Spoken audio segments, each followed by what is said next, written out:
नमस्कार दोस्तों, 14 फरवरी 2019 सीआरपीएफ के लगभग 2547 जवान अपनी छुट्टी पूरा करके NH-44 से लगभग 70 बसों में जम्मू ट्रांजिट कैंप से श्रीनगर कैंप में देश की सेवा करने के लिए जा रहे थे। जैसे ही सीआरपीएफ का काफिला पुलवामा जिले के अवंतीपुरा के निकट लेथपुरा इलाके में पहुंचा, तभी एक मोहम्मद अहमद दार नाम का आतंकवादी एक गाड़ी में लगभग 300 केजी विस्फोटक पदार्थ लेकर माइलस्टोन 271 के पास सीआरपीएफ के काफिले में जा रही 5 नंबर बस के साथ टक्कर कर देता है और तुरंत ही उसमें रखे विस्फोटक पदार्थ को रिमोट कंट्रोल से ब्लास्ट कर देता है, जिसमें 40 से ज्यादा जवान मौके पर ही शहीद हो जाते हैं और आगे और पीछे चल रही 4 और 6 नंबर की बसों में लगभग 70 जवान घायल हो जाते हैं। उस दिन जम्मू के साथ साथ पूरा भारत कांप रहा था। दोस्तों, धमाका इतना बड़ा था कि सीआरपीएफ के काफिले की 5 नंबर बस के परखच्चे उड़ गए और धमाके की आवाज लगभग 10 किलोमीटर तक सुनाई दी। इस घटना के 3 दिन बाद ही जैश ए मोहम्मद नामक आतंकी संगठन ने इस हमले की जिम्मेदारी ले ली। कौन था ये मोहम्मद अहमद दार और कैसे इस पुलवामा हमले की साजिश रची गई? जब अटैक 6 फरवरी को ही होना था तो क्या वजह है कि इस हमले को 14 फरवरी को ही किया गया? और अगला सवाल ये उठता है कि आतंकवादियों ने इस लेथपुरा इलाके को ही क्यों चुना? पूरी कहानी आइए जानते हैं इस वीडियो में।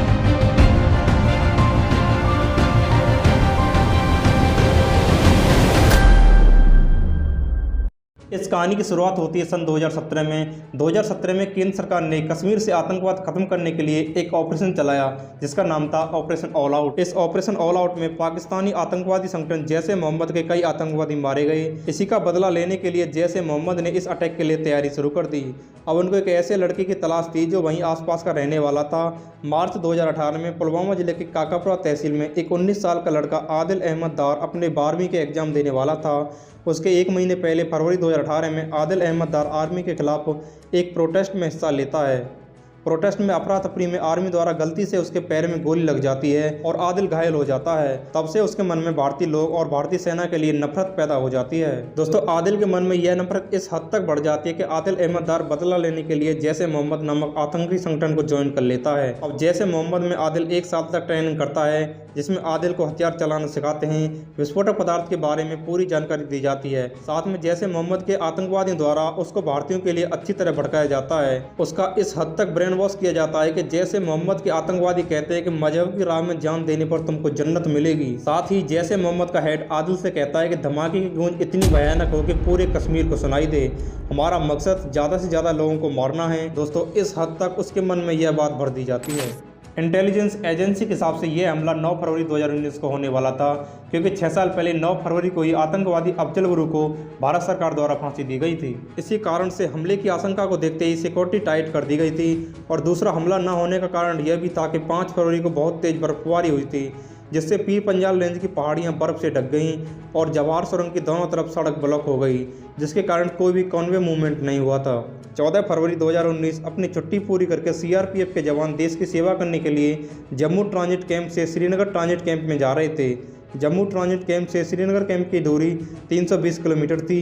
सीआरपीएफ के लगभग 2547 जवान जो 70 बसों में रवाना हो जाते हैं, जिसमें लगभग 12 घंटे का समय लगता है, क्योंकि दिन में ट्रैफिक बढ़ जाता है। इसलिए यह सीआरपीएफ की बसों का काफिला सुबह 3 बजे ही निकल देता है। सीआरपीएफ की बसों का काफिला जम्मू से श्रीनगर के लिए रवाना होती स्लीपर सेल के द्वारा पाकिस्तान में जैश ए मोहम्मद के हेडक्वार्टर में खबर पहुंचा दी जाती है। फिर वहां से पुलवामा में स्थित जैश ए मोहम्मद के ऑफिस में यह खबर दी जाती है कि अटैक कब और कहां और कैसे करना है। अब आदिल अहमद दार अपनी तैयारी चालू कर देता है और वह अपनी गाड़ी में विस्फोटक पदार्थ रखता है।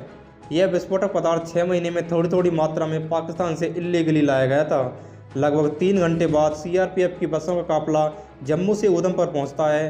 फिर रामबान, कुलगांव, अनंतनाग से होते हुए जैसे ही पुलवामा में एंटर करता है, आदिल अहमद दार भी आतंकी हमले को अंजाम देने के लिए निकल पड़ता है और अवंतीपुरा के निकट लेथपुरा इलाके में पहुंच जाता है। दोस्तों, इस लेथपुरा इलाके को आतंकवादियों ने हमला करने के लिए इसलिए चुना क्योंकि इस इलाके में हल्की चढ़ाई और मोड़ पड़ता है, जिससे गाड़ियों की रफ्तार धीमी पड़ जाती है, जिससे इस घटना को आराम से अंजाम दिया जा सके। जैसे ही सीआरपीएफ का काफिला लेथपुरा इलाके में पहुंचता है तो माइलस्टोन 271 के पास लातून मोड़ से आदिल अपनी विस्फोट से भरी गाड़ी को हाईवे पर चढ़ा लेता है और सीआरपीएफ के काफिले की 5 नंबर बस से टकरा देता है और रिमोट कंट्रोल से विस्फोटक पदार्थ को ब्लास्ट कर देता है। सीआरपीएफ के काफिले की 5 नंबर बस में लगभग 40 जवान मौजूद थे।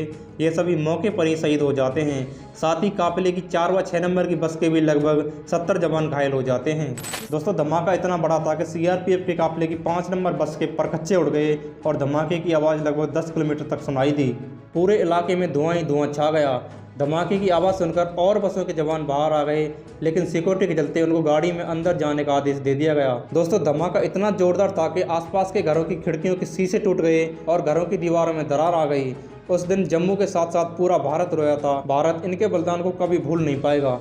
अटैक के तुरंत बाद ही आदिल का एक वीडियो जारी किया गया, जिसे अटैक से पहले शूट किया गया था, जिसमें आदिल कहता है कि जब तक यह वीडियो आपके पास पहुंचेगी मैं जन्नत के मजे लूट रहा हूँ। दोस्तों, इस वीडियो का मकसद सिर्फ जम्मू कश्मीर के युवाओं को हिंदू और भारतीय सेना के खिलाफ भड़काना था। दोस्तों, यह हमला 1989 के बाद भारत पर किया जाने वाला सबसे बड़ा आतंकी हमला था। हमले के 2 से 3 दिन बाद ही इस हमले की जिम्मेदारी पाकिस्तान के आतंकी संगठन जैश-ए मोहम्मद ने ले ली। पुलवामा हमले में 40 से ज़्यादा जवानों की वीरगति की खबरें मीडिया के माध्यम से पूरे देश में फैल चुकी थी। पूरे देश में बदले का माहौल व्याप्त हो गया। देश के कोने कोने में पाकिस्तान मुर्दाबाद के नारे लगने लगे। उस समय देश में लोकसभा चुनाव होने वाले थे और केंद्र में मोदी जी की सरकार थी। प्रधानमंत्री मोदी पर इस हमले के बाद जनता का बहुत प्रेशर आ गया और दूसरा उनके पास चुनावी मौका भी था। जनता के प्रेशर और इस हमले का बदला लेने के लिए पुलवामा के गुनहगारों को कब्रिस्तान पहुंचाने के लिए सेना को खुली छूट दे दी गई। सबसे पहले सेना ने कश्मीर घाटी में छिपे आतंकवादियों को ठिकाने लगाया। उसके बाद इसकी जिम्मेदारी इंडियन एयरफोर्स को सौंप दी। इस घटना के 13 दिन बाद 26 जनवरी 2019 को रात के 3:30 बजे एयरफोर्स ने सर्जिकल स्ट्राइक किया। दोस्तों, पहली बार भारत 40 साल बाद पाकिस्तान की सीमा के अंदर घुसा और आतंकवादियों के तीनों ठिकानों बालाकोट, मुजफ्फराबाद और चाको को तहस नहस कर दिया, जिसमें 350 से ज़्यादा आतंकवादियों को मार गिराया। उसके बाद पाकिस्तान ने भी अपने 3 F-16 विमान भारत की तरफ भेजे। पाकिस्तान ने ये F-16 जहाज अमेरिका से खरीदे थे, जो काफ़ी शक्तिशाली थे। तभी भारत की तरफ से उनके जहाज को हमारे वीर अभिनंदन अपने MiG-21 जहाज से मार गिराते हैं। उनके इस हमले में उनका विमान क्रैश हो जाता है और वे पाकिस्तान के इलाके में पहुंच जाते हैं, जहां पर उनको पाकिस्तान की आर्मी द्वारा पकड़ लिया जाता है। लेकिन युद्ध के डर से 58 घंटे के भीतर पाकिस्तान आर्मी अभिनंदन को भारत पहुंचा देती है। दोस्तों, इस हमले के तुरंत बाद भारत ने पाकिस्तान से सभी कारोबारी रिश्ते खत्म कर लिए। इस हमले के होने में कहीं ना कहीं सरकार से भी कुछ गलतियां हुई थी, जिसमें सबसे बड़ी गलती तो यह थी कि सेना को आम जनता के साथ चलने की परमिशन दे दी गई थी। दरअसल 2003 से पहले यह नियम था कि जब भी इंडियन सिक्योरिटी फोर्स का काफिला रवाना होगा तब आम जनता के लिए रोड ब्लॉक कर दी जाएंगे। लेकिन 2003 में कुछ लोग इसके खिलाफ हो गए कि आम जनता को इससे परेशानी होती है, इसलिए 2003 के बाद ये नियम हटा दिया गया था और आम जनता को फोर्स के साथ चलने की परमिशन दे दी गई। इस बात का आतंकवादियों ने पूरा फायदा उठाया और रोड ब्लॉक न होने की वजह से आदिल ने अपनी गाड़ी CRPF के काफिले की बसों के बीच घुसा दी। हालांकि इस अटैक के बाद गृह मंत्री राजनाथ सिंह ने उस समय इस नियम को फिर से लगा दिया कि अब आम जनता को फोर्स के साथ चलने से रोका जाएगा। और इस हमले में दूसरी बड़ी गलती सिक्योरिटी एजेंसियों की तरफ से रही। जब भी कॉन्वे मूवमेंट होता है तो वह स्टैंडर्ड ऑपरेटिंग प्रोसीजर के थ्रू होता है, जिससे रोड ओपनिंग पार्टी कंट्रोल करती है। इसका काम होता है कि जहाँ से सिक्योरिटी फोर्स का आना जाना हो उसके आसपास की लोकेशन को अच्छे से स्कैन करना और IED और विस्फोटक पदार्थ का पता लगाना, और उसके बाद जब सब कुछ सही हो तभी ग्रीन सिग्नल देना। कहीं ना कहीं सिक्योरिटी एजेंसी की भी गलती थी, जो लगभग 200 kg विस्फोटक पदार्थ CRPF के आसपास था और फिर भी रोड ओपनिंग पार्टी द्वारा ग्रीन सिग्नल दे दिया गया था। इंटेलिजेंस ब्यूरो की रिपोर्ट के हिसाब से इस हमले की जानकारी भारत सरकार और कश्मीर को पहले ही दे दी गई थी, लेकिन सरकार ने इस बात पर कोई एक्शन नहीं लिया। NIA यानी नेशनल इन्वेस्टिगेशन एजेंसी की जांच में यह भी पता चला कि हमले में लगभग 200 kg विस्फोटक पदार्थ को थोड़ा थोड़ा करके पाकिस्तान से इल्लीगली लाया गया था। इंडियन इंटेलिजेंस के इन्वेस्टिगेशन में 19 लोगों को अपराधी ठहराया गया, जिसमें 6 लोगों को भारतीय सेना ने मार गिराया और 7 लोगों को अरेस्ट कर लिया। दोस्तों, भारत अपने इतिहास में इस दर्दनाक हादसे को कभी भुला नहीं सकता है, जिसमें 40 से ज़्यादा वीर जवानों ने अपनी जान गंवाई। इसलिए आज हम 14 फरवरी को वैलेंटाइन डे की बजाय ब्लैक डे यानी पुलवामा में हुए शहीदों की श्रद्धांजलि के रूप में मनाते हैं। उम्मीद करता हूं कि पुलवामा में हुए इस हमले की जानकारी के बारे में आपको पूरी जानकारी मिल गई होगी।